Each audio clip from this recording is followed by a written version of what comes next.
ท่านผู้ฟังกำลังให้เกียรติรับฟังสถานีวิทยุเจียงใหม่มหานคร FM 107.25 เมกะเฮิรตซ์อันดับต่อจากนี้ไปเจิญอู้จ๋ากำเมืองกับดีเจคำเพชรเจ้า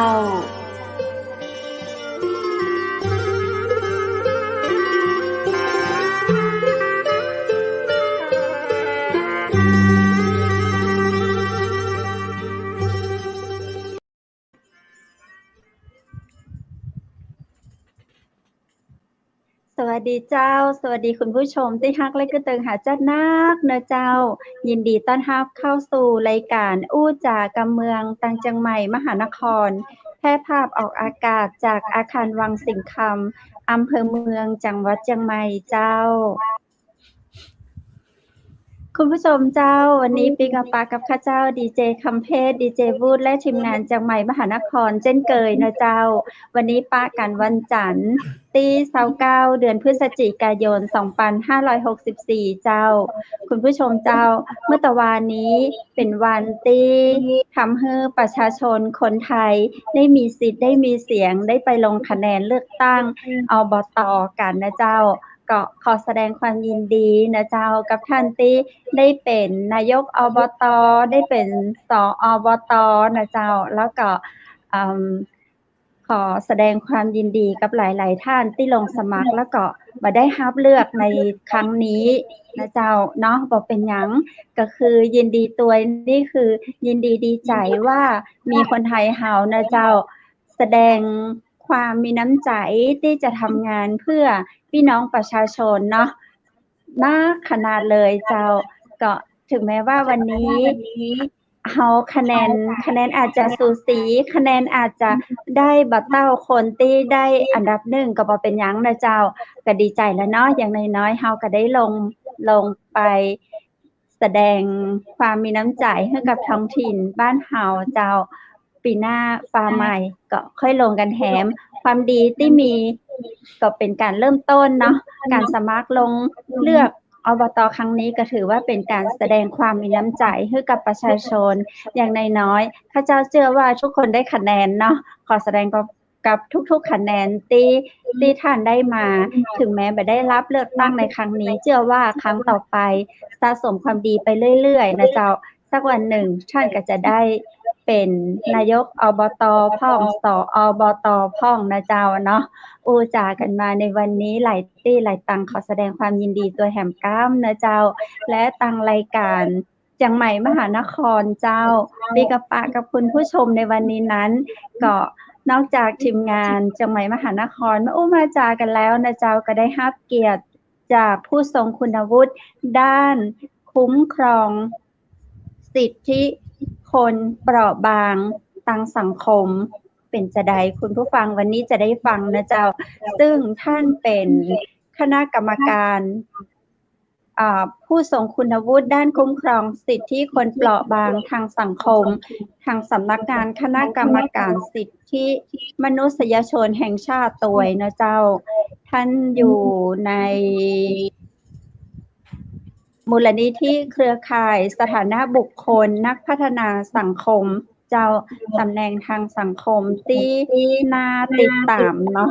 เป็นบุคคลที่ทำเพื่อมนุษยชนทำเพื่อคนอื่นๆเจ้าเป็นจะได้เนาะซึ่งในวันนี้นั้นจะมาอู้จากันในหัวข้อคนไร้สัญชาติเนาะคนไร้สัญชาติในเมืองไทยคือไผนะเจ้าเปิ้นมีปัญหาอย่างจะใดแล้วเราจะแก้ปัญหาอย่างจะใดมีแนวทางการแก้ปัญหาอย่างจะใดวันนี้จะได้อู้ได้จากับเปิ้นเนาะเจ้านั่นก็คือคุณสันติพงษ์มนฟองผู้จัดการมูลนิธิเครือข่ายสถานะบุคคลนักพัฒนาสังคม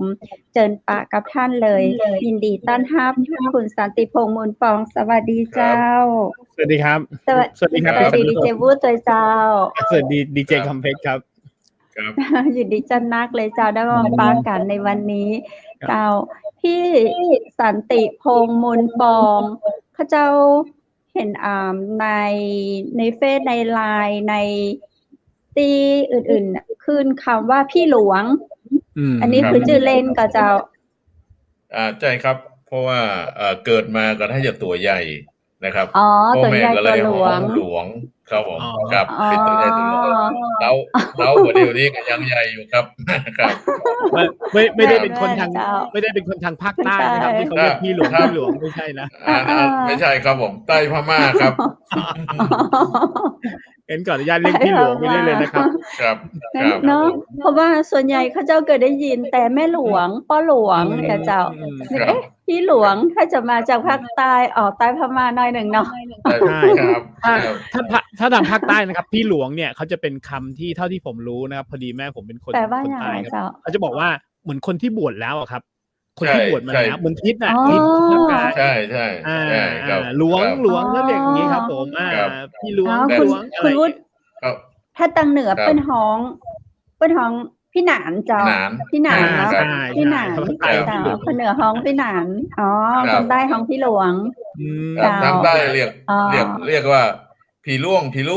ใช่สำเนียงได้เลยครับผมสำเนียงเป็น เก่ง ค นะ นใต้ เนี่ย เลย ครับ อุ๊กกับเมืองก็ได้กับใต้ก็ได้อีสานได้ก็เจ้าพี่หลวง โอ้เก่ง ก็ ว้าว เฮ็ด ว้าวอี เฮ็ด สาน เวียก ได้ เฮ็ บ่ ดการครับ อ๋อ ก็ฟังรู้นะครับครับ โอ้โหนี่ได้ทุก ก็ ภาค ยิ่ง เลยครับ ยิ่งอยู่กับพี่น้องกลุ่มชาติพันธุ์เนี่ย ก็เกือบได้ทุกภาษาแต่ได้นิดๆหน่อยๆออเมออทีนะครับ กินข้าวกินน้ำเนี่ย หรือว่าภาษาลีซูภาษามงนะครับ โดยเฉพาะศัพท์ที่เราใช้งานเนี่ยครับครับ ครับพี่หลวง อืม พี่หลวงผมอยากขยายคำนี้ผมฟังหน่อยครับหมายถึงว่ากลุ่มอะไรที่เปราะบางเนี่ยมันหมายถึงอะไรครับพี่ ใช่ใช่ จริง ๆ แล้วกลุ่มคน อ่อนแอจัง กลุ่มคนที่เปราะบางในสังคมเราเนี่ยมีเยอะนะครับ ไม่ว่าจะเป็นเด็กผู้หญิงผู้พิการผู้สูงอายุนะครับ อันนี้คือกลุ่มคนเปราะบางที่ทุกคนจะรู้จัก แต่กลุ่มหนึ่งที่ผมอยากจะนำเสนอก็คือกลุ่มคนไร้รัฐไร้สัญชาติ คนเหล่านี้นี่มีแต่ตัวกับหัวใจเขาไม่มีสถานะทางกฎหมายอะไรเลยนะครับ ทุกวันเนี่ยอยู่ตัวเปล่าเล่าเปยนะครับ ไม่มีรัฐใดในโลกที่จดแจ้งหรือบันทึกไว้เป็นคนในความปกครองนะครับ อันเนี้ยมากไปกว่านั้นบางคนนอกจากไร้รัฐไร้สัญชาติแล้วเป็นเด็กอีก เป็นเด็กกำพร้าอีกนะครับ ก็ยิ่งเปราะบางในความเปราะบางเข้าไปอีกนะครับครับ โอ้โห หมายถึงแบบจิตใจเนาะจิตใจเปราะ ครับ บาง ครับอย่างนี้เขาจะได้สิทธิ์ทางหมายถึงว่าคนอย่างเราอย่างตัวเราเนี่ยเรามีสัญชาติเรามีบัตรประชาชนเนี่ยเราได้สิทธิ์ในการรักษาพยาบาลเราได้สิทธิ์อะไรหลายๆอย่างเงี้ยแล้วอย่างนี้เขาได้สิทธิ์พวกอย่างนี้บ้างไหมครับพี่จริงๆแล้วกฎหมายไทยเนี่ยมักจะเอาสิทธิ์เนี่ยไปผูกกับเรื่องสถานะทางกฎหมายนะครับ ไม่ว่าจะเป็นเรื่องการศึกษาเรื่องการเดินทางหรือแม้กระทั่งที่จำเป็นเรื่องหลักประกันสุขภาพเนี้ยถ้าพูดถึงคนไร้รัฐไร้สัญชาติที่ผมว่านะครับ มีแต่ตัวกับหัวใจ ไม่มีเลข13หลักไม่มี ID การ์ดอะไรเลย ไม่มีทะเบียนประวัติเพราะฉะนั้นเวลาเข้าไปสมมติว่าเจ็บป่วยเข้าไปที่โรงพยาบาลก็อย่างดีก็ได้รับการดูแลตามหลักมนุษยธรรมเวลาคัดกรองประวัตินะครับ ก็ถามว่าคุณมีสิทธิ์อะไรไหมเนี่ยไม่มีสิทธิ์อะไรเลยนะครับ เพราะว่าเขาไม่มีสถานะทางกฎหมายนะครับ ก็ค่อนข้างลำบากนะครับ คนเหล่านี้นะครับเอาง่ายๆแค่ตัวเราเนี่ยครับตัวเราเวลาขับรถออกจากบ้านเราลืมใบขับขี่เจอด่านตำรวจเจอจราจรเรายังสะดุ้งหยงเลยใช่ไหมครับเพราะนั้น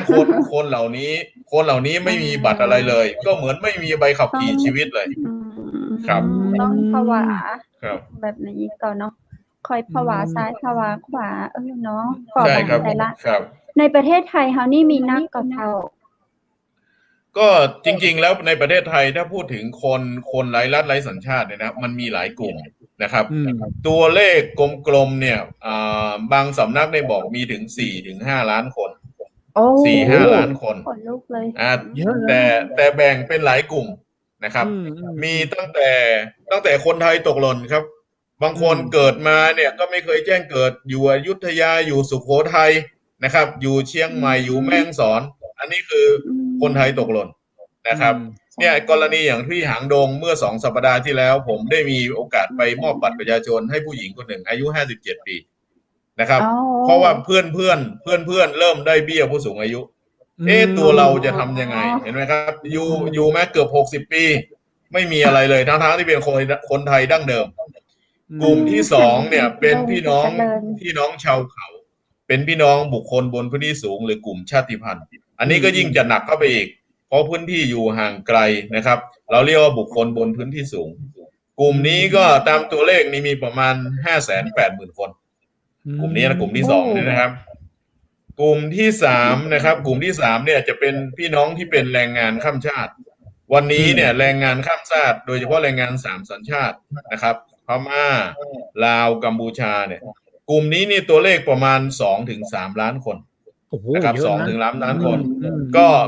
มีทั้งแรงงานที่อยู่บนดินก็คือที่ไปจดทะเบียนกับกระทรวงแรงงานมีทั้งแรงงานที่อยู่ใต้ดินใต้พรมอีกเท่าไหร่ก็ไม่รู้นะครับกลุ่มถัดไปเนี่ยครับก็จะเป็นกลุ่มผู้ลี้ภัยนะครับวันนี้เนี่ยเรามีศูนย์พักพิงชั่วคราวตามแนวชายแดน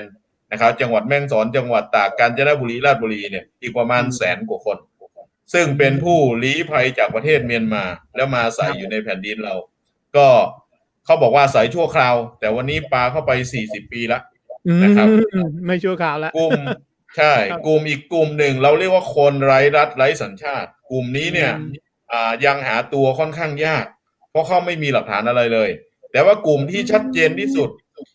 คนนักเรียนไร้รัฐไร้สัญชาติที่อยู่ในโรงเรียนปีนี้นะครับปี2564เนี่ยมี 1,3,223 คนก็คือเป็นเด็กนักเรียนที่อยู่ในโรงเรียนแต่ว่าไร้รัฐไร้สัญชาตินะครับวันนี้ที่กำลังดำเนินการแก้ไขอีก100,000 กว่าคนครับก็สรุปว่ามีหลายกลุ่มเราต้องไปดูนะครับว่าเขาอยู่ในสถานะแบบไหนนะครับครับแต่พี่หลวงครับแต่เขาก็เรียนหนังสือได้ใช่ไหมครับแล้วเขาก็สามารถเรียนไปจนถึงปริญญาตรีอะไรอย่างนี้ได้ไหมครับพี่ถ้าอย่างนี้ก็เรื่องนี้ถือว่ามีความก้าวหน้าในเชิงนโยบายของประเทศไทยแต่เดิมเนี่ยครับแต่เดิมในการศึกษาเนี่ยสงวนไว้สำหรับคนที่มีสัญชาติไทยเท่านั้นนะครับอันนี้ต้องยอมรับว่าเราได้รับความเมตตานะครับเมตตาจากผู้หลักผู้ใหญ่หลายส่วนนะครับแล้วก็นำไปสู่เรื่องของการแก้ไขระเบียบกฎหมายนะครับโดยเฉพาะกระทรวงศึกษาธิการเนี่ยค่อนข้างมีความก้าวหน้าวันนี้เด็กทุกคนที่อยู่ในประเทศไทยมีสิทธิ์เข้าโรงเรียนแล้วก็ได้เงินรายหัวได้อาหารกลางวันได้อาหารเสริมนมนะครับแล้วก็สามารถเรียนไปจนสุดความสามารถวันนี้กฎหมายไทยมีความก้าวหน้าในขนาดนั้นครับเจ้าเนาะเอกดูเปิ้ลไปถึงปริญญาตรีได้เลยถึงปริญญาเอกเลยครับถ้ามีความสามารถก็เรียนไปจนสุดความสามารถเลยก็ครับก็เคยมีครับแล้วอย่าง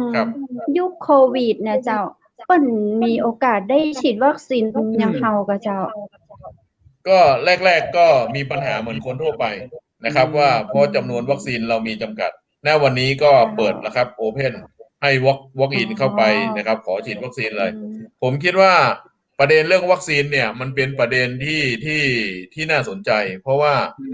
โรคโควิดเนี่ยมันเป็นโรคระบาดโดยที่มันไม่ได้ถามว่าเชื้อชาติอะไรสัญชาติอะไรใช่ไหมครับเพราะฉะนั้นเนี่ยมันก็เป็นบทเรียนอันหนึ่งว่าเราจะต้องไม่เลือกปฏิบัตินะครับครับพี่หลวงครับแล้วอย่างนี้สมมุตินะอันนี้ผมยกตัวอย่างนะครับโอเคเอาเคสแรกก่อนพี่เคสแรกที่สมมุติว่าเป็นเคสที่แบบง่ายๆเลยเป็นคนไทยแต่ไม่ได้จดทะเบียนหมายถึงว่าไม่ได้จดแจ้งเกิดอะไรอย่างเงี้ยพี่แล้วพอเขาอายุเยอะแล้วอย่างเงี้ยสมมุติว่าเขา13-14อย่างเงี้ยถ้าพูดให้เป็นประโยชน์อย่างเงี้ยตัวเขาเนี่ยเขาก็ไม่รู้ว่าพ่อแม่คือใครตัวเขาเนี่ยสามารถ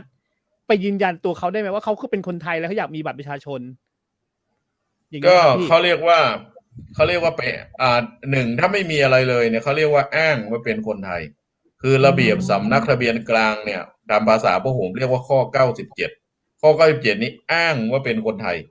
แต่เขาก็จะต้องสอบสวนว่าเกิดที่ไหนเรียนที่ไหนมีญาติพี่น้องไหมนะครับก็ไปดำเนินการแจ้งเกิดแล้วก็เพิ่มชื่อซึ่งเป็นถ้าอายุเกิน7 ขวบเนี่ยเป็นอำนาจของนายอำเภอนะครับนายอำเภอก็จะพิจารณาทีนี้ถ้าพิจารณาแล้วนายอำเภอเชื่อว่าเป็นคนไทยจริงนะครับก็จะเพิ่มชื่อในทะเบียนราษฎรแล้วก็ขอมีสัญชาติไทยแต่ว่าหลายคนถ้าเคสแบบนี้เนี่ยเขาอาจจะสั่งให้ตรวจ DNA นะครับ ต้องตรวจ DNA ตามหลักสายโลหิต ว่าเป็นลูกเต้าเหล่าใครมีพี่ป้าน้าอาลุงอยู่ไหมนะครับ ก็จะทำเขาเรียกว่าทำผังเครือญาติ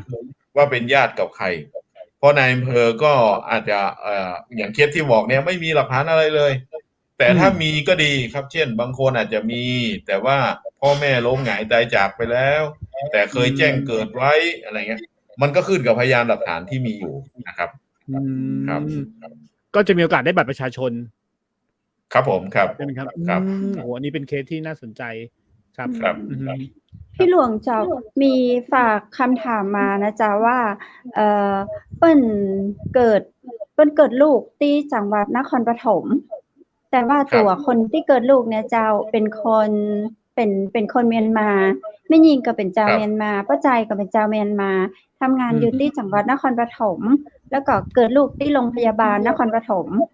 แล้วประเดี๋ยวนี้คือตัวป้าใจเนี่ยก็หายไปก็ตัวส่วนตัวผู้หญิงเนี่ยเจ้าที่เปิ้นถามมาคือเปิ้นเป็นคนเมียนมาตัวกันเนาะและทีนี้เปิ้นก็บ่สามารถติดต่อพ่อของลูกเปิ้นได้แต่เปิ้นมีลูกที่มีใบเกิด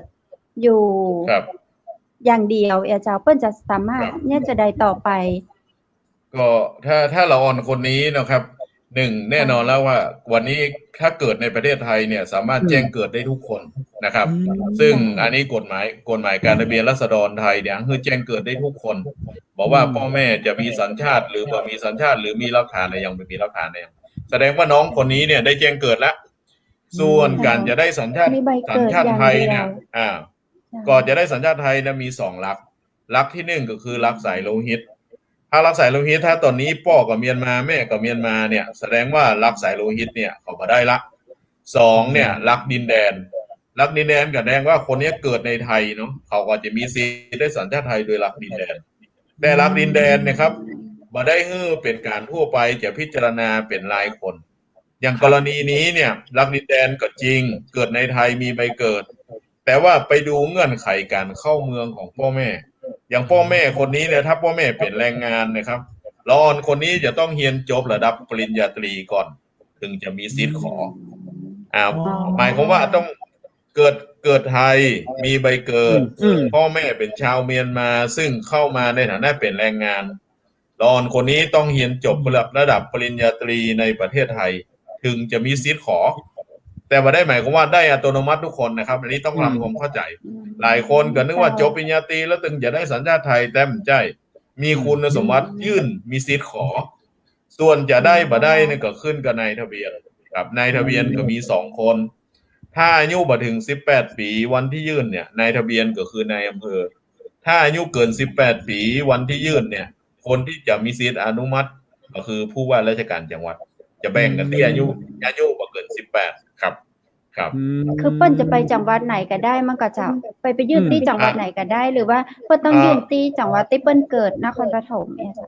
ก็ยื่นที่จังหวัดที่เขามีภูมิลำเนาปัจจุบันต้องไปดูว่าทะเบียนบ้านที่เขาแจ้งไว้ที่ไหนครับผมครับบางคนเกิดมาแล้วอาจจะเกิดนครปฐมแต่ปัจจุบันย้ายไปกทมนะครับก็ไปยื่นนะภูมิลำเนาที่มีทะเบียนอยู่ครับผมครับครับเขาจะมีเป็นทะเบียนคนเข้ามาทำงานต้องอ่านเนาะก็เขาดูทะเบียนบ้านครับทะเบียนบ้านก็จะมีอยู่2 แบบนะครับทะเบียนบ้านคนไทยในห้องวทร14เล่มสีน้ำเงิน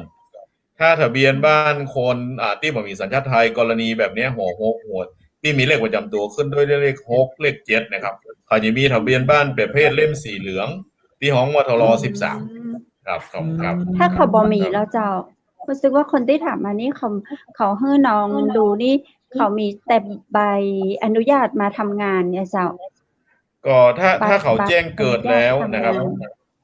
หมายถึงว่าน้องคนนี้แจ้งเกิดแล้วเนี่ยชื่อต้องอยู่ในทะเบียนถ้าบ่ได้แจ้งลงเนี่ยแสดงว่าอยู่ทะเบียนบ้านกลางว่าน้องทะเบียนบ้านกลางของอำเภอชื่อจะไปรวมกันที่กรมการปกครองเพราะนั้นเขาต้องย้ายครับย้ายชื่อออกจากทะเบียนบ้านกลางเนี่ยไปหาบ้านลงนะครับบ้านลงก็แค่คือเจ้าบ้านเพื่อนอนุญาตเอาชื่อเข้ามานะครับครับแต่อย่างนี้อีกเคสหนึ่งพี่หลวง เคสง่ายกว่าเมื่อกี้อีกสมมุติว่าพ่อเนี่ย ข้ามมาจากฝั่งเมียนมานะครับพี่แล้วมาแต่งอยู่กินกับผู้หญิงไทยครับนะครับลูกเกิดมาเนี่ยได้สัญชาติไทยโดยอัตโนมัติเลยไหมครับได้เลยครับยิ่งแม่เป็นคนไทยเนี่ยใช่ก็ได้โดยหลักสายโลหิตนะครับได้โดยแต่เนี่ยได้ถึงฝั่งพ่อฝั่งแม่แต่กรณีนี้ถ้าตรงกันข้ามกับสมมุติว่าพ่อเป็นคนไทยแม่เป็นชาวเมียนมาลอนก็มีสิทธิ์ในสัญชาติไทยตัวพ่อแต่ว่าจะไปดูเงื่อนไขน้อยหนึ่งว่าเขาเนี่ยมีหลักฐานอย่างยืนยันได้ว่าเป็นพ่อลูกกันนะครับเขาห้องว่าจะต้องตรวจสอบให้ได้ว่าเป็นพ่อลูกกันแต่อย่าครับก็คือได้อัตโนมัติเลยก็คือวันแจ้งเกิดก็คือแจ้งเกิดได้เลยอะไรอย่างเงี้ยนะครับผมหมายถึงว่าพ่ออยู่ตรงนั้นด้วยพ่ออยู่ที่โรงพยาบาลแม่อยู่ที่โรงพยาบาลด้วยก็แจ้งเกิดใช่ก็แค่ใช้หลักฐานของพ่อแม่ก็จะดูบัตรสมมติว่าแม่มีบัตรไทยอย่างเงี้ยครับลูกก็แจ้งเกิดได้สัญชาติไทยเลยนะครับใช่ครับอันนี้ถามเป็นตัวแทนนิดนึงครับพี่หลวงครับจริงๆแล้วผมเข้าใจนะพี่หลวงคนที่อยู่ตรงชายแดนอะไรอย่างเงี้ยครับพี่บางทีเขาก็จะไม่ได้มายุ่งเลยเช่นสมมุตินะพี่อย่างเมื่อกี้กรณีเมื่อกี้คุณพ่อเป็นพม่าคุณพ่อเป็นเมียนมาเข้ามาคุณแม่เป็นคนไทยเข้ามาอย่างเงี้ยแต่ยังไม่ได้แจ้งเกิดวันที่เกิดอย่างเงี้ยพี่มันมีเคสนี้ไหมครับพี่ยังไม่ได้แจ้งเกิดจนลูกแบบโอ้โหโตไปแล้วพี่ 7-8 ขวบแล้วกลัวเลยไม่กล้าไปแจ้งกฎหมายเราคือต้องแจ้งเกิดภายใน15วันเนาะเขาเรียกว่าแจ้งเกิดภายในกำหนดแต่ถ้าเกิด15วันเนี่ยเขาเรียกว่าแจ้งเกิดเกินกำหนดนะครับแจ้งเกิดเกินกำหนดสมมุติว่าพ่อหรือแม่มีสัญชาติไทยอย่างนี้ใช่ไหมครับไปแจ้งเกิดภายใน15วันณวันนี้เด็กคนนั้นก็จะได้เลขประจำตัวขึ้นต้นด้วยเลข1นะครับแต่ว่าถ้าแจ้งเกิดเกินกำหนดถ้าแจ้งเกิดเกินกำหนด15วันเด็กคนนั้นก็จะได้เลขประจำตัวขึ้นต้นด้วยเลข2มันดูที่เลขนะครับครับเอาแล้วสิทธิ์มันต่างกันยังไงครับพี่1กับ2นะครับไม่ได้ต่างกันครับไม่ได้ต่างกันสิทธิ์เหมือนกันเลยแต่ว่าเลขประจำตัว13หลักนะครับโดยเฉพาะหลักแรกเนี่ยมันจะบ่งบอกถึงแต่ละประเภทกลุ่มนะครับเลข1เลข2เลข3เลข4เลข5ไปจนถึงเลข8นะครับมันจะมีความหมายไปหมดเลยครับโอ้พอพี่หลวงพูดมาอย่างนี้แล้วผมรู้สึกหวงแหนบัตรประชาชนผมมากเลยนะครับมีพี่หลวงโนโชคดีมากๆเลยพี่หลวงมีอันนี้มีคำถามแบบคืออย่าซีเรียสอันนี้อย่าซีเรียสนะเจ้าอันนี้คือเป็นแบบคำถามมาเป็นปากถามว่าความรู้สึกของดีเจวูดกับดีเจถามฝากถามที่ดีเจคำเพชรเนาะถามดีเจวูดกับพี่หลวงว่ากรณีที่แบบในอดีตไม่เฮาบ่อยากอู้ถึงเลยเนาะในอดีตเนี่ยเปิ้นมาเผาบ้านเผาเมืองเผาหม้อข้าวเผาหม้อแกงเฮาบอกว่าจะเป็นอยุธยาสุโขทัยจนหมดจนเสี่ยงบัดเดี๋ยวนี้เปิ้นล่นมาขอความช่วยเหลือขอเฮา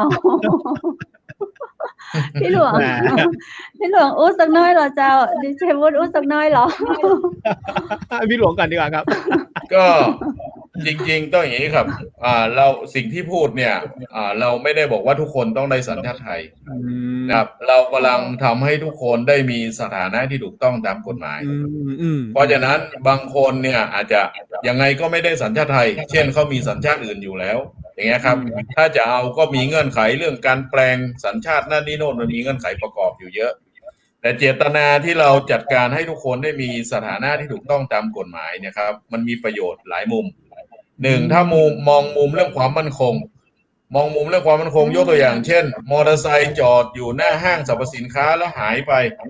แล้วเราไม่รู้เลยว่าใครขโมยไปแต่สมมุติว่าถ้าจังหวัดเชียงใหม่ยืนยันได้ว่า 100% ในจังหวัดเชียงใหม่เราทำอัตลักษณ์ตัวบุคคลไว้หมดแล้วไม่ว่าจะเป็นลายพิมพ์นิ้วมือหรือรูปภาพถ่ายใบหน้าเราก็จะรู้ทันทีเลยว่าใครขโมยมอเตอร์ไซค์อันนี้ในแง่มุมของการควบคุมในแง่มุมของเรื่องของความมั่นคงแห่งชาติเราเนี่ยได้ประโยชน์นะเรานี่ได้ประโยชน์หรือเรายืนยันได้ว่าเด็กเกิดไทยทุกคนได้รับการจดทะเบียนการเกิดวันหนึ่งเด็กไทยลูกใครก็ไม่รู้หายไปถูกอุ้มออกจากชายแดนคนนั้นก็อ้างตัวเป็นพ่อเป็นแม่ แล้วปรากฏว่าเจ้าหน้าที่เราก็สามารถตรวจตาได้ ถ้าคุณบอกว่าเป็นพ่อเป็นแม่มีไหนใบเกิดพ่อชื่อนี้แม่ชื่อนี้ตรงกันไหมเนี่ยมันก็เป็นการป้องกันปัญหาอาชญากรรมปัญหาค้ามนุษย์นะครับหลายเรื่องคือเรื่องสัญชาติมันไม่ใช่เป็นเรื่องสิทธิของคนคนนั้นอย่างเดียวมันเป็นเรื่องเศรษฐกิจบ้านเราเมืองเราวันนี้นะครับกุ้งที่ส่งออกไม่ได้ถูกยุโรปนะครับให้ใบเหลืองใบแดงก็เป็นปัญหาเรื่องพวกนี้เพราะนั้นการทำงานเรื่องนี้นะครับผมมองในมุมประโยชน์ว่าบ้านเราเมืองเราเนี่ยได้ประโยชน์ทั้งเศรษฐกิจทั้งเรื่องสังคมปัญหาอาชญากรรมนั่นนี่โน่นส่วนปัญหาสิทธิขั้นพื้นฐานของความเป็นมนุษย์น่ะ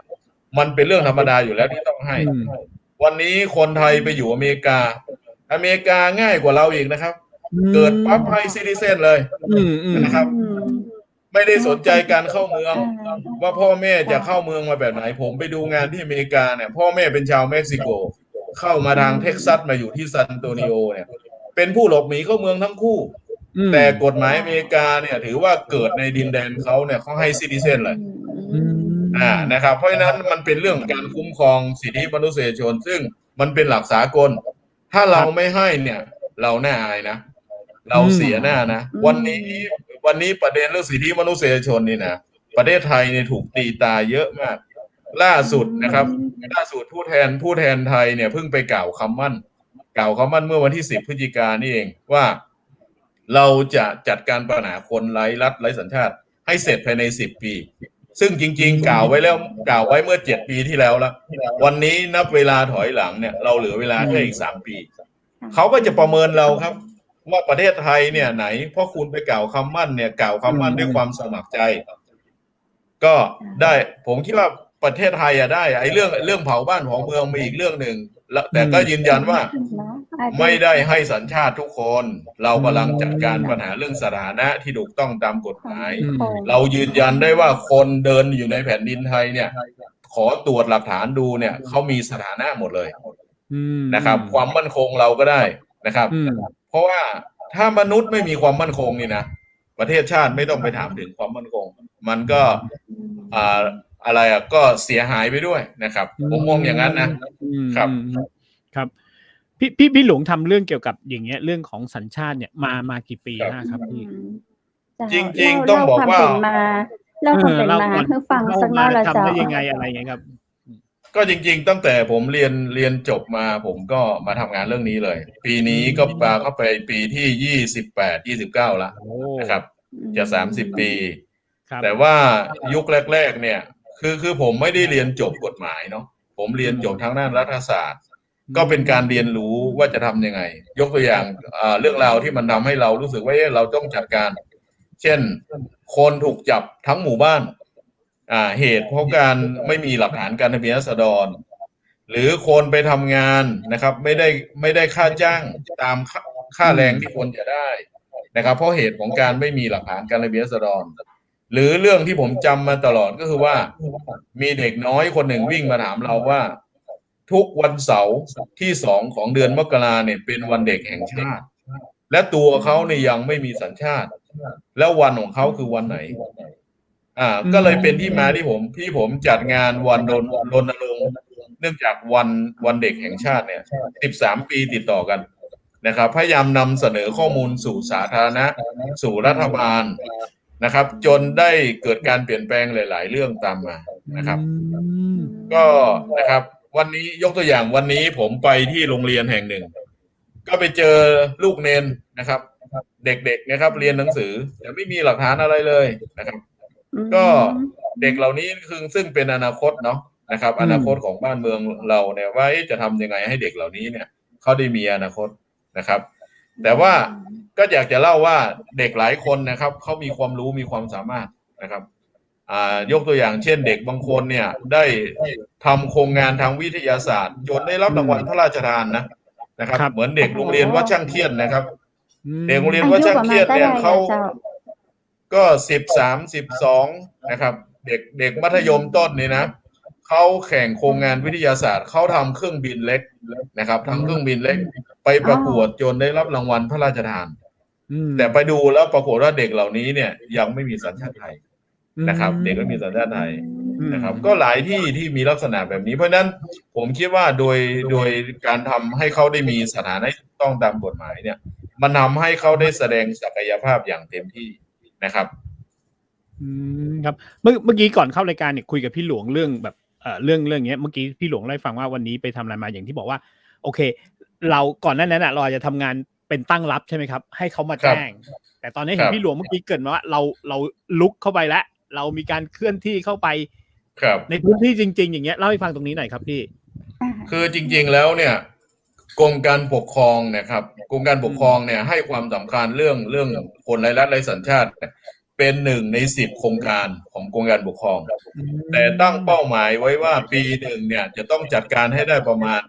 14,000 คนแต่เราประเมินแล้วว่าถ้าปีหนึ่งได้ 14,000 10 ปีได้140,000 100 ปีได้ล้านกว่าคน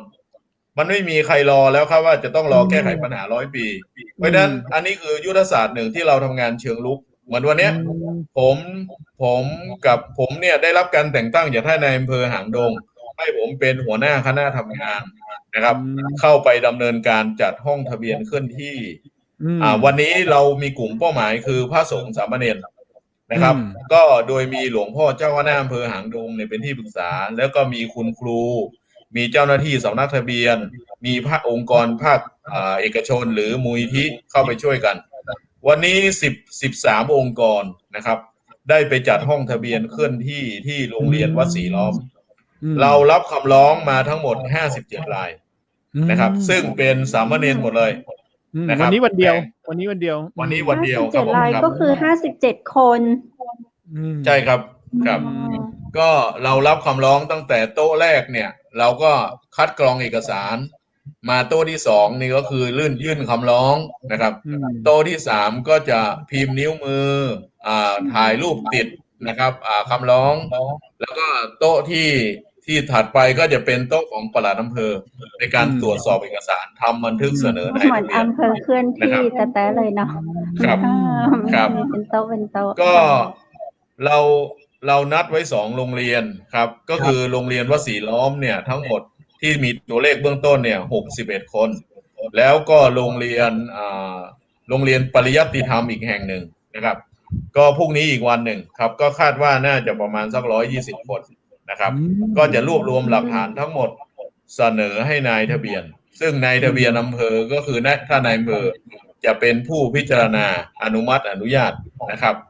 ก็เราทำหน้าที่ตรงนี้ให้ทั้งหมดนะครับก็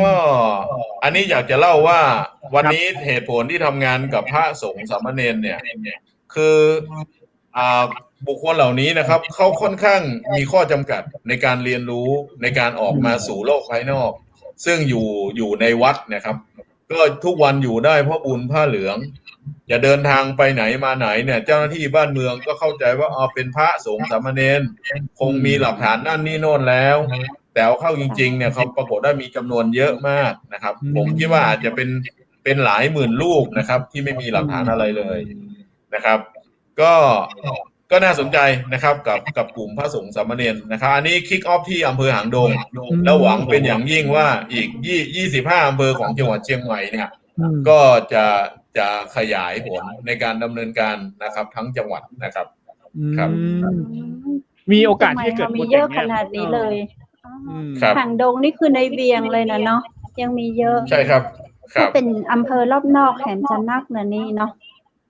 ใช่ครับในส่วนของพี่หลวงนี่คือดูแลในส่วนของพี่หลวงนี่ดูแลในจังหวัดไหนพ่องเจ้าในประเทศไทยเฮาคือผมเนี่ยโดยตำแหน่งเป็นผู้จัดการมูลนิธิเครือข่ายสาธารณบุคคลเรามีองค์กรสมาชิกมี32 องค์กรนะครับ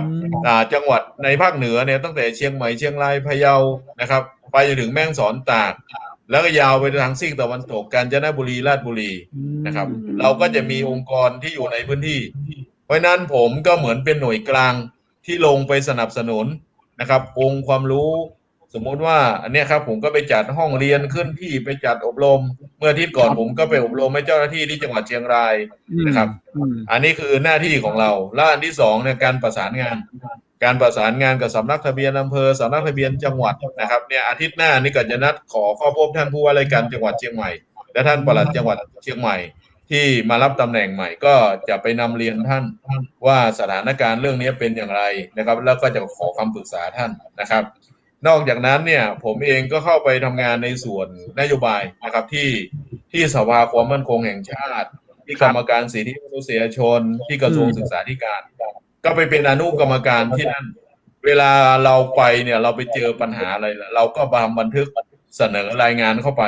เพราะบางอย่างเนี่ยมันจำเป็นที่จะต้องสั่งการจากข้างบนหรือมีการแก้ไขในเชิงนโยบายด้วยนะครับครับ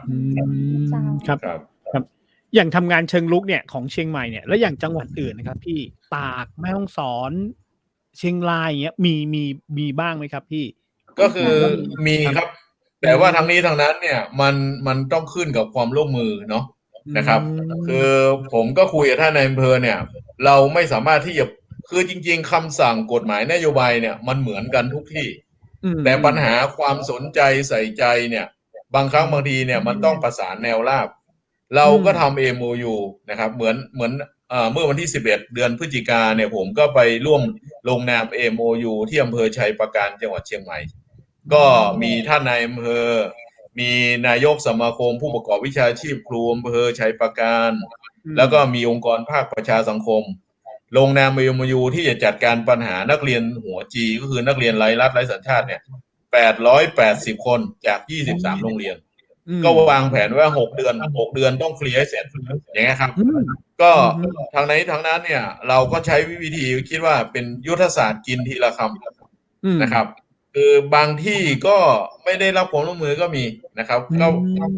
ก็ต้องปล่อยนะครับบางทีเราก็ไม่รู้จะจัดการยังไงยกตัวอย่างเช่นวันนี้หลายอำเภอไม่มีนายอำเภอนะครับเวลาประสานงานไปเนี่ยปลัดอำเภอก็บอกว่ารอนโยบายท่านนายอำเภอคนใหม่ก่อนหรือแม้กระทั่งบางจังหวัดไม่มีผู้ว่าตอนนี้บางจังหวัดผู้ว่ายังไม่ได้มาปฏิบัติหน้าที่ก็ต้องรอก่อนอะไรเงี้ยนะครับครับแหมแต่มันเป็นโครงการที่ดีนะพี่ถ้าทำได้อย่างพี่หลวงเอาง่ายๆแค่เป็นโมเดลอย่างวันนี้ที่พี่บอกว่าทำวันเนี้ยโอ้โหเห็นตั้งกี่คนแล้วเนาะถ้ามันเป็นโมเดลผมว่าไอ้ตัวเลขที่ตั้งไว้อ่ะไม่ยากหรอกไม่ถึง100 ปีด้วยถ้าลองทำงานเชิงลุกอย่างเงี้ยนะก็อยากจะเล่าที่เราทำงานที่จังหวัดแม่ฮ่องสอนตอนสมัยท่านผู้ว่าสืบศักดิ์เอี่ยมวิจารณ์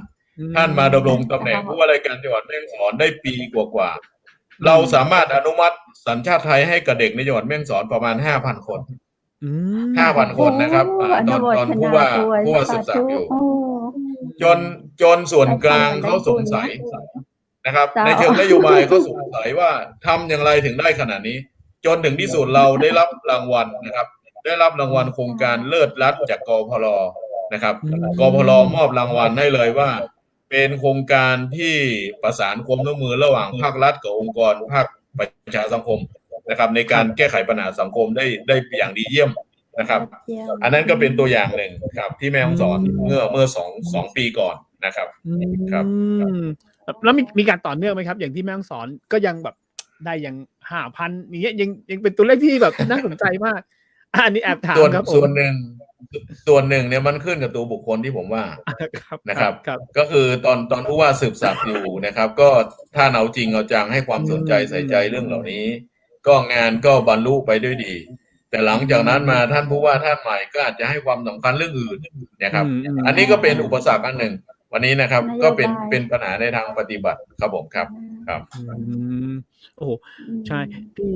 พี่หลวงถามนิดนึงพี่หลวงทำมาเนี่ยตรงนี้30 กว่าปีแล้วไอ้เรื่องของเทคโนโลยีเนี่ยมันช่วยให้ทำงานง่ายมากขึ้นไหมครับในการที่แบบว่าไอ้เรื่องสัญชาติที่มันมายืนยันกันได้เนี่ยครับพี่ก็ถือว่าเทคโนโลยีเนี่ยเข้ามาช่วยได้ค่อนข้างเยอะนะครับยกตัวอย่างเช่นเรื่องการจัดทำทะเบียนประวัตินะครับสมัยก่อนเนี่ยเราต้องเขียนมือแต่วันนี้เนี่ยใช้ระบบการบันทึกในระบบคอมพิวเตอร์นะครับแล้วก็ทุกอย่างก็สแกนเข้าไปนะครับถึงที่สุดวันที่เราจะใช้กระดั้มสกรีนออกมาไปขอคัดสำเนาได้นะครับหรือเรื่องของการสแกนนิ้วมือนะครับจากเดิมเนี่ยจะไม่มีสแกนแค่แปะโป้งธรรมดามันก็จะทำให้คนมีการซ้ำซ้อนกันคนเดียวมี2 ชื่อ 3 ชื่อหน้าวันนี้นะครับก็ถึงแม้จะโกหกเราแต่เวลาตอนสแกนนิ้วเนี่ย1 ในล้าน ที่จะไม่เจอส่วนใหญ่เจอครับเพราะฉะนั้นแล้วเนี่ยมันก็สามารถช่วยได้ครับครับ ครับมีคุณพ่อเดินมาข้างหลังครับป่าไม่ใช่ป่ะ เจ้า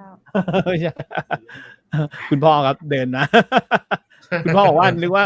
ว่าพี่หลวงเป็นผู้ว่าสืบศักดิ์ครับเพราะว่ารายการเราเคยคุยกับทางผู้ว่าสืบศักดิ์ครับ ครับใช่คือผู้ว่าสืบศักดิ์จะมาออกรายการเรานะทุกๆวันจันทร์ ครับ วันจันทร์ จันแรกของเดือน ท่าน เจ้า เป็นคนดีมากครับท่านเป็นคนดีมากครับผมครับใช่ครับ ท่านก็เคยชมในรายการออกรายการเราเนาะว่าเรื่องไร้สัญชาติเนี่ยให้เราแบบตามคุณสันติพงษ์มาคุยออกรายการมาเล่าครับขอบคุณมากเลยครับพี่หลวงอยากให้มีสักเคสหนึ่งที่แบบว่ามันสนุกที่พี่หลวงแบบอยากเล่าหนึ่งไหมครับพอนึกออกไหมครับอาจจะมีเคสแบบง่ายนะครับผมไปบรรยายเมื่อ2 ปีที่แล้วผมไปบรรยายที่อำเภอแม่จันทร์จังหวัดเชียงรายไปบรรยายแล้วก็มีเด็กหนุ่มคนหนึ่งนั่งฟังเราตาร้อยนะครับไม่รู้คิดอะไรอยู่อายุประมาณ16-17หลังจากบรรยายแล้วผมก็ลงมาถามว่าเข้าใจไหมเรื่องที่ผมมาบรรยายเขาก็บอกเข้าใจแล้วเรื่องของเราเป็นยังไงปรากฏว่าเด็กน้อยคนนี้นะครับเป็นเด็กที่พ่อก็ไม่รู้เป็นใครตามหาไม่เจอแม่ก็ออกบ้านไปแล้วก็ไม่รู้ไปอยู่ไหนเป็นเด็กชาติพันธุ์ลาหูนะครับผมก็ดูเอกสารเขาปรากฏว่าเขามีสำเนาใบเกิดอยู่หลังจากนั้นมาผมก็ขอเจ้าหน้าที่สำนักทะเบียนอำเภอเช็คปรากฏว่าพ่อเขาเนี่ยเป็นคนสุรินทร์อำเภอรัตนบุรีนะครับพ่อเขาแจ้งเกิดใช่พ่อแจ้งเกิดลูกในทะเบียนบ้านเรียบร้อยแล้วพ่อเสียชีวิตแล้วพ่อเคยเป็นทหารพรานแล้วมาอยู่ที่นั่นมาได้แม่ปรากฏว่าผมก็ให้เขาทำเรื่องย้ายจากอำเภอรัตนบุรีที่สุรินทร์เนี่ย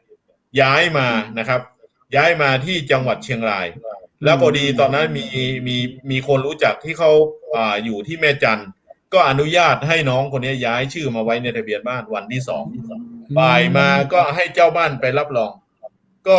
ทำบัตรประชาชนเลยไม่ได้ยุ่งยากเลย2 วันโชคดีของน้อง2 วันเจ้าแล้วตอนนี้น้องคนนี้ก็โอ้โหคือได้น้องก็อายุ17 ปีใช่แล้วอย่างน้องต้องเป็นละหูละเจ้าเพราะว่าพ่อเปิ้ลก็เป็นคนไทยสุรินทร์แต่ว่าแม่เป็นละหูแม่อยู่คือเกิดมาเนี่ยไม่เคยเห็นหน้าพ่อเลยแต่พ่อเนี่ยไปแจ้งเกิดไว้แล้วและเพิ่มชื่อของลูกในไว้ในทะเบียนบ้านของพ่อที่จังหวัดสุรินทร์นะครับแต่เด็กเนี่ยไม่รู้ตัวถือแต่ใบเกิดเด็กไม่รู้ตัวถือแต่ใบเกิดที่เป็นสำเนาไว้อย่างเดียวแม่ทิ้งไว้ให้แล้วแม่ก็หายสับสูญนะครับเพราะนั้นเคสแบบนี้บางทีเซอร์ไพรส์ครับแค่2 วันแต่บางเคสก็ไม่ง่ายบางเคสเนี่ยมีหนังนิยายช่อง 7เนี่ยยังอายชีวิตแต่ละคนนี่นะโอ้เป็นไงบ้างครับอยากรู้เลยก็เมื่อ2 ปีที่แล้วผมไปร่วมงานของดย.เนาะกองกิจการเด็กและเยาวชนที่กระทรวงพม.เนี่ยไปเจอเด็กคนหนึ่งอายุ19 ปีเขาสอบเข้ามหาวิทยาลัยปีเดียวกันจบม.6 สอบ TCAT ปรากฏว่ามหาวิทยาลัยเนี่ยระบบไปเจอว่ามันมีคนใช้เลขประจำตัว13 หลักในซ้ำกัน2 คนมันเกิดอะไรขึ้นปรากฏว่าน้องผู้หญิง2 คนหนึ่งอยู่กรุงเทพอยู่เขตพญาไทอีกคนหนึ่งอยู่อำเภอแม่สอดจังหวัดตากใช้เลขประจำตัวอันเดียวกันตกลงว่าใครคือตัวจริงกันแน่มหาวิทยาลัยเดียวกันคนละมหาวิทยาลัยครับผมแต่ว่าระบบมันลิงก์กันหมดแต่ใช้ระบบ TCAT เจ้าปรากฏว่าตามหาเด็ก2 คนนี้มาเจอกันคนละบอดี้ครับคนหนึ่งคนตัวสูงคนหนึ่งตัวเตี้ยใส่แว่นตาแล้วก็ไปดูที่มาที่ไปมันมีเรื่องซับซ้อนนะครับ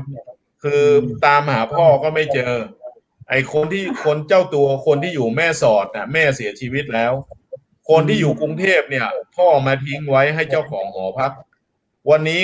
คุณย่าที่เป็นเจ้าของหอพักนี่ก็เสียชีวิตแล้วอาศัยอยู่กับลูกเจ้าของหอพักที่นับถือเหมือนเป็นพี่ชายนะครับเพราะฉะนั้นทุกคนมีกล่องดำหมดเลยกำลังดูว่าตกลงว่า1ใครที่เป็นเจ้าของเลขประจำตัว13 หลักนั้นจริง2เนี่ยที่มาที่ไปมันเป็นยังไงนะครับปรากฏว่าโอ้โหเด็ก2 คนมาเจอกันแบบ คือทึ่งอ่ะหนังช่อง 7ยังอายอ่ะผมคิดว่าครับ พล็อตเรื่องนี้แบบว่ายิ่งกว่าลึกซึ้งอีกเนาะ ใช่อันนี้คือเคสแบบนี้จะเยอะมาก ดี ครั นะ บ ไม่มาเจอกันแบบเป็นพี่น้องหรือว่าเป็นคู่แฝดอะไรอย่างนี้เนาะแต่อันนี่ ใช่ ท่านบอกคน นะครั ละ บ บอดี้เลย เพราะฉะนั้นเราก็ต้องนำสืบนะครับว่าข้อเท็จจริงเป็นยังไงนะครับ ปัญหาคือคนที่เป็นพ่อเนี่ยหายสาบสูญไป อันนั้นคือกล่องดำอยู่ที่คนนั้น ยุ่งยาก กุญแจ เข้าไป ดอก อีก สำคัญ อ๋อ ครับ ก็มีเคสที่ยากๆเยอะครับผมช่วงหลังเนี่ยครับเคสง่ายๆ มันก็จบไป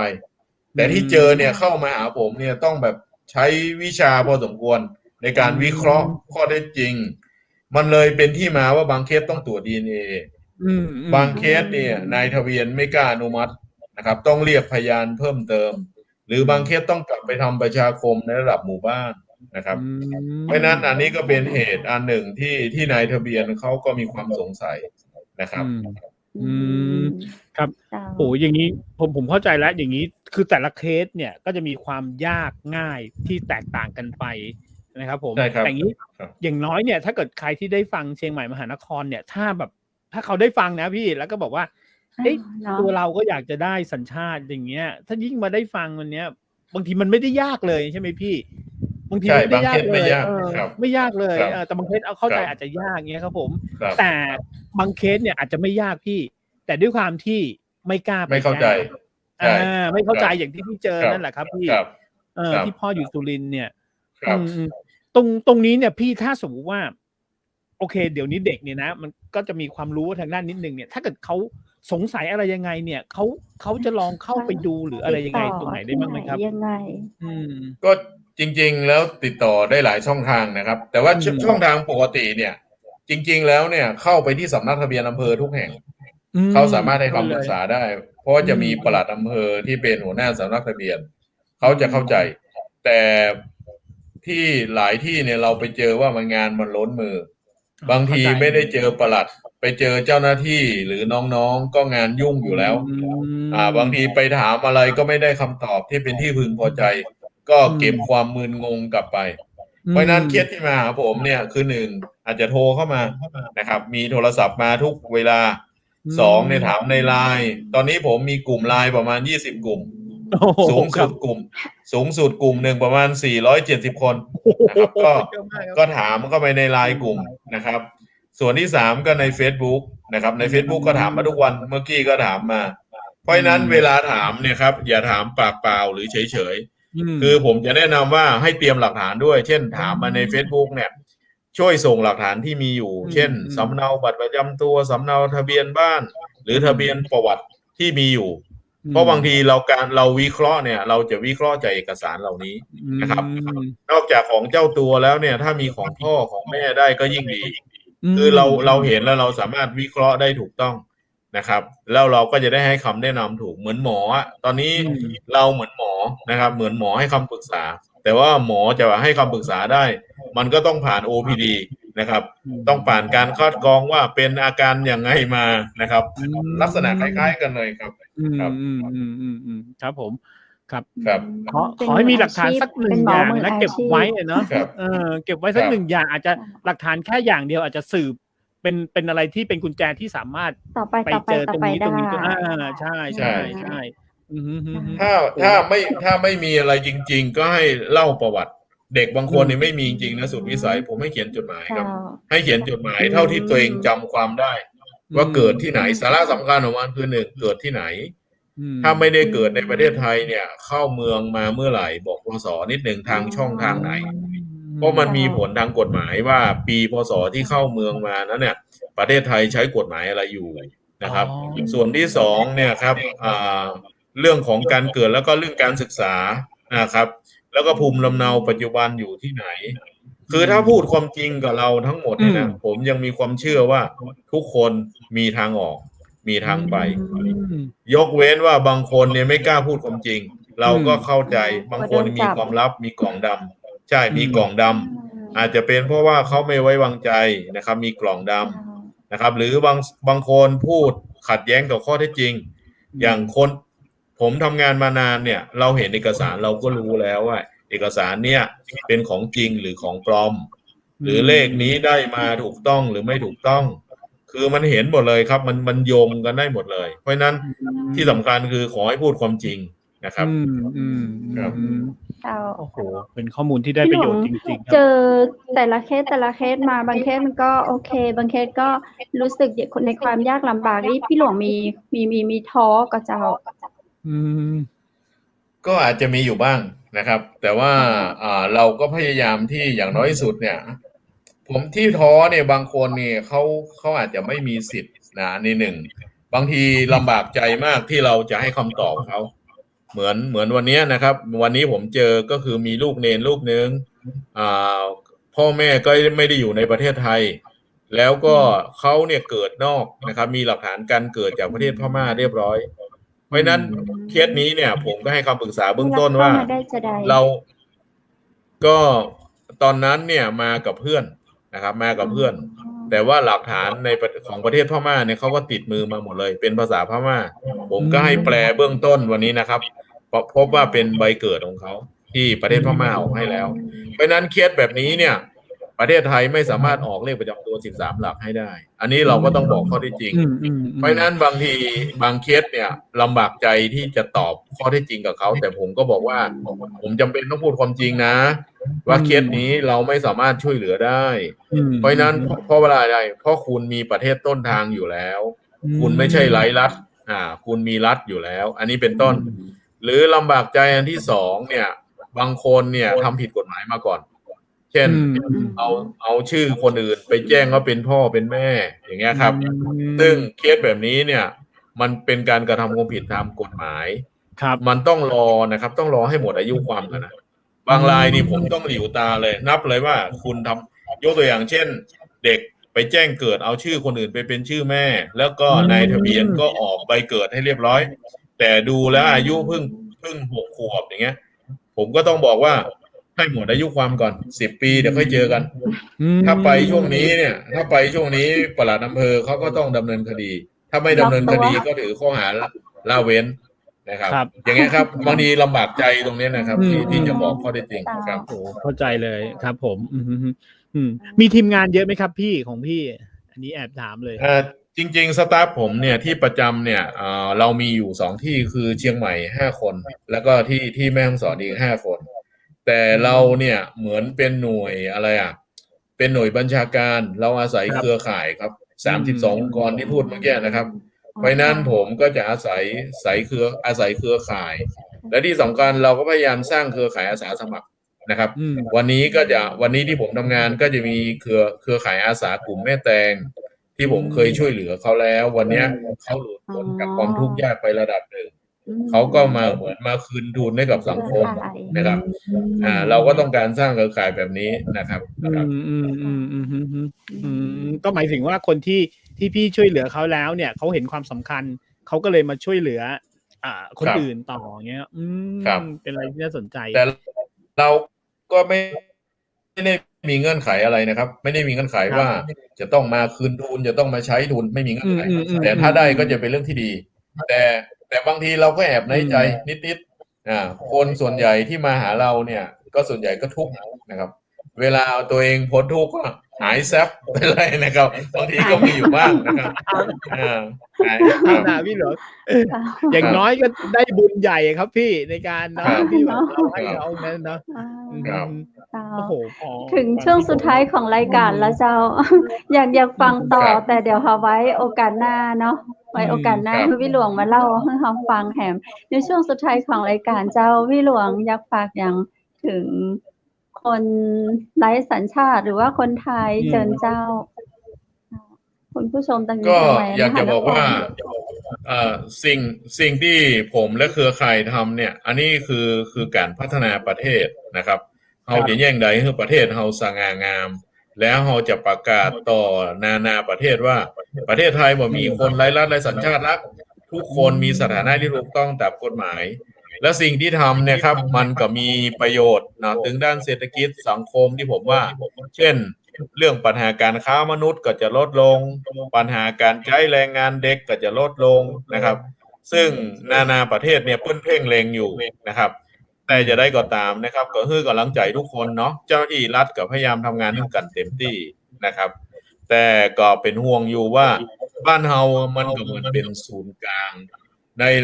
ระบบเศรษฐกิจระบบสังคมของภูมิภาคไผก็ใครมาประเทศไทยนะไผก็ใครมายิ่งเหตุการณ์ในประเทศเพื่อนบ้านเฮาเนี่ยปีที่แล้วก็รุนแรงมาทั้งปี แนวโน้มคนก็จะหนีเข้ามาประเทศเฮานักขึ้นนะครับเพราะรักการหนีเนี่ยเปิ้นว่าไปที่ไหนก็ได้ที่ใกล้ที่สุดสองเนี่ยที่ปลอดภัยที่สุดประเทศไทยก็อู้ภาษาเดียวกันสังคมประเพณีวัฒนธรรมเหมือนกันเพราะนั้นปฏิเสธมาได้เลยแต่เป็นความท้าทายว่าเราจะจัดการปัญหาเหล่านี้ร่วมกันได้อย่างไรครับ โอ้โหขอบคุณมากเลยครับพี่หลวงอย่างน้อยฟังพี่หลวงวันนี้แล้วผมก็หวงแหนบัตรประชาชนของผมไว้ยังไงก็จะเก็บไว้อย่างนี้สุดและถือว่าเราเกิดมาโชคดีแล้วที่มีสิทธิ์ขนาดนี้นะครับพี่เนาะที่เกิดเป็นคนไทยที่ได้แบบได้สัญชาติไทยที่อยู่ในเมืองไทยนะโอเคขอบคุณมากครับพี่หลวงครับผมครับสวัสดีครับโอกาสหน้าปากันแถมนะเจ้าครับขอบคุณมากครับสวัสดีครับโอ้โหเป็นไงครับเนาะหักความเป็นคนไทยขึ้นมาแหมจะนักเนาะฟังแล้วแบบเป็นแสนนะคุณวูดเจ้าที่เป็นไลฟ์สัญชาติเนาะหลากหลายเปิ้นตะกี้นี้อย่างก็พี่หลวงบอกเขาว่าเปิ้นมีวันเด็กประเทศไทยเขามีวันเด็กแห่งชาติแต่พี่หลวงเปิ้นพยายามทำวันเด็กไร้สัญชาติขึ้นมาถ้ามีโอกาสเดี๋ยวเขาตะก้นพี่หลวงไปเนาะคุณวุฒิเจ้าไปเนาะแจกขนมละอ่อนไร้สัญชาติตะกี้คุณวุฒิอันค้างคำตอบคุณผู้ฟังที่เปิ้นคุณผู้ชมที่เปิ้นฝากถามเปิ้นย้ำมาว่าคือเจอถามดีเจวุฒิกับอันแขกรับเชิญคุณพี่หลวงอ่ะว่าในอดีตอ่ะกับปัจจุบันเพิ่นมาขออยู่มาเพิ่นมาล่นมาขอความช่วยเหลือกับเฮาเมื่อก่อนเพิ่นเผาบ้านเผาเมืองเฮาอ่ะคุมมาเข้าหม้อแกงรู้สึกจะได้อ่ะเพิ่นฝากไม่จริงถ้าณตอนนี้ผมไม่รู้สึกแล้วครับเพราะผมถือว่าเป็นคนเหมือนกันที่แบบเป็นเพื่อนบ้านกันอย่างเงี้ยครับผมเรื่องอดีตมันก็เป็นอดีตไปแหละมันเป็นประวัติศาสตร์ไปนะฮะเราคิดถึงปัจจุบันดีกว่าปัจจุบันเนี่ยถ้าเปรียบเทียบนะครับคุณคำเพชรเราคนไทยเนี่ยตอนนี้เราถือว่าเป็นประเทศที่สุขสบายมากนะครับเราสามารถไปเที่ยวได้เรามีวัคซีนเราไม่มีการสู้รบอะไรกันนะครับเราไม่มีสงครามนะจริงเราไม่มีสงครามนะครับเราเหลือกินเหลือใช้ด้วยแบ่งเขาคือจริงๆแล้วคือถ้าจะให้คิดเนี่ยต้องคิดแบบในทำนองที่ว่าเราเห็นไหมครับผมดูหนังหลายๆเรื่องเงี้ยประเทศอื่นแอฟริกาใต้หรือประเทศอื่นเงี้ยที่อยู่เขาลำบากกว่าเราเยอะมากครับใช่คิดหรือว่าชาติที่แล้วไม่แน่นะชาติที่แล้วเราอาจจะเป็นคนต่างชาติก็ได้เนาะเราเป็นคนไปสนับสนุนมาเราก็ไม่รู้ใช่ครับเลยตอบคำถามเมื่อกี้ว่าโอเคไอ้เรื่องอดีตก็เป็นอดีตไปแหละตอนนี้เราอยู่กับปัจจุบันเนี่ยเราอยู่ให้มีความสุขที่สุดดีกว่าเนาะมีความสุขอนาคตจะเป็นยังไงก็แล้วแต่นะตอนนี้เนี่ยใครจะโทษใครจะว่าประเทศไทยอะไรก็แล้วแต่จะลืมว่าเรามีสถานที่ท่องเที่ยวเราฉีดวัคซีนกันแล้วเราสามารถทำมาหากินได้เราดูรอบๆข้างเขาสิครับเขาลำบากกว่าเราเยอะอย่างเงี้ยครับเพราะฉะนั้นเนี่ยไม่ว่าอะไรหรอกเนาะอยู่กับปัจจุบันดีที่สุดเขามาสร้างบ้านสร้างตึกให้เราเนาะเขามาเป็นกรรมกรนะกว่าเขาจะได้เงินเขามาล้างจานกวาดบ้านถูบ้านทำงานให้ผมมีเพื่อนเยอะอย่างคนไทยสบายอย่างตอนนั้นผมไปทำงานที่แม่ฮ่องสอนเนี่ยผมก็รู้จักอยู่คนนึงเขาก็มาจากทางเมียนมาเนี่ยครับผมก็ได้เขาเป็นครูเลยนะเพราะว่าเขาก็จะเป็นคนสอนภาษาอะไรอย่างเงี้ยใช่แล้วเขาก็มีนิสัยดีโอ้โหดูแลผมพาผมไป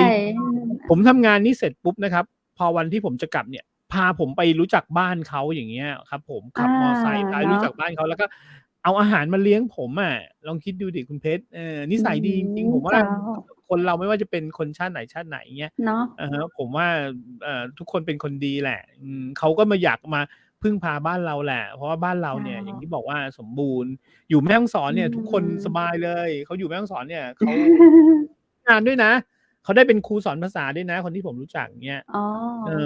ใช่แล้วเขาก็มีพอดีเขามีลูกอย่างเงี้ยแล้วตอนนั้นเนี่ยผมก็เลย ทำงานกับเขาเงี้ยแล้วเขาก็ช่วยผมทำงานนะแล้วก็ช่วยทำงานกับทางนี่แหละทางผู้ว่าสืบศักดิ์นี่แหละครับผมแล้วก็ต้อนรับกับทางเมียนมาท่านมุขมนตรีของรัฐยาครับผมเข้ามาเขาก็มาเป็นล่ามให้อย่างเงี้ยผมนึกว่าโอ้ยอย่าไปลืมเรื่องอดีตไปเถอะครับหลายร้อยปีไปแล้วเราเอาปัจจุบันดีที่สุดครับเนาะคุณกำเพชรเนาะใช่ครับอย่าลืมปัจจุบันเนี่ยใช่เราอยู่เมืองไทยครับเราได้กินคอนเฟกผักกรอบนะอย่าลืมนะครับใช่ใช่ไหมครับผม ต่างประเทศตอนนี้ไม่รู้ว่าเขาส่งให้หรือเปล่าเนาะใช่นี่แหละครับเมืองไทยเราได้มีของดีๆสมุนไพรดีๆเนาะผักกรอบนี่ก็ไม่ใช่มีเฉพาะผักเนาะมีผลไม้ด้วยข้างในมันก่อนดีเจคำอ้อยกิระดีเจคำอ้อยบอกว่าอุ้ยมีผลไม้ด้วยเยอะด้วยลูกเกดก็มีขนุนก็มีหลายอย่างเลยส่วนผสมมะม่วงก็มีเนาะใช่ครับและสิ่งที่ชอบจะไม่เหมือนกันสิ่งที่ชอบมากที่สุดคือพอกินไม่หมดนี้ปุ๊บสามารถมีเป็นถุงปิดไว้ด้วยไว้กินมื้อต่อไปได้ด้วยอย่างนี้ครับในรถผมเนี่ยผมกินไม่หมดผมกินระหว่างไฟแดงนะครับผมก็จะปิดถุงยังไม่หมดอีกเหรอโอ้ยหมดไปหลายถุงแล้วครับหมดไปหลายถุงแล้วครับ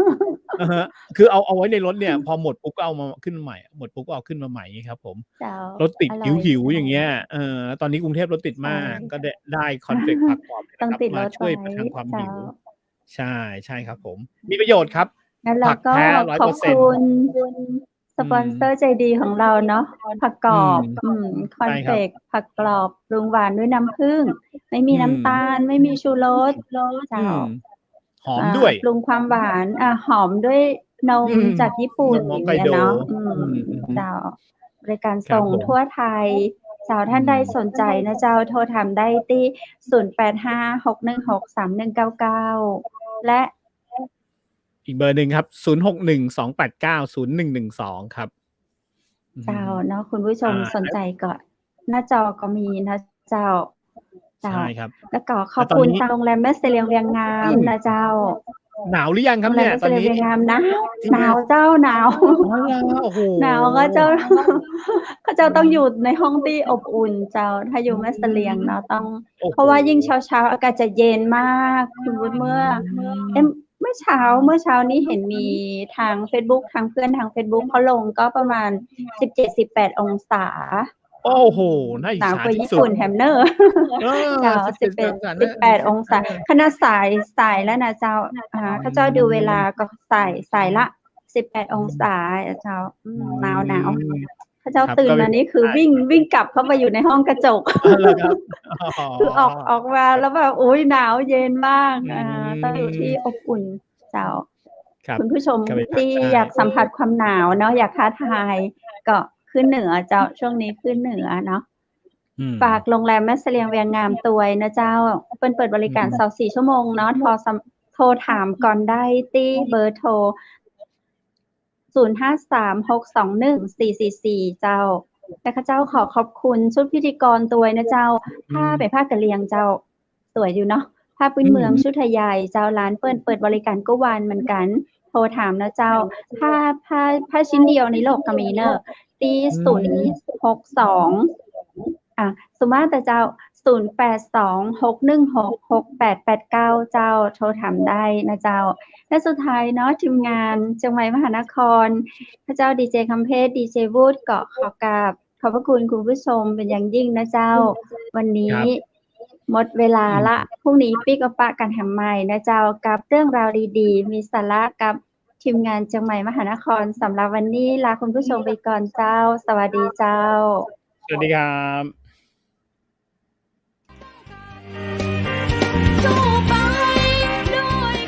สถานีวิทยุเจียงใหม่มหานคร 107.25 เมกะเฮิรตซ์ ขอแสดงความห่วงใยและเป็นกำลังใจให้ทุกท่านในช่วงการระบาดของโรคโควิด -19 ในครั้งนี้เพื่อลดความเสี่ยงควรสวมหน้ากากอนามัยทุกครั้งล้างมือเป็นประจำขอให้อยู่ที่บ้านให้นักที่สุดด้วยความปรารถนาดีจากหมู่เฮาเจ้าเจียงใหม่มหานครสนับสนุนโดยกาแฟโกแม็กคอฟฟี่และโรงแรมแม่เสรียงเวียงงาม โทร 053-621-444 และ 081-595-2883 เราจะฝ่า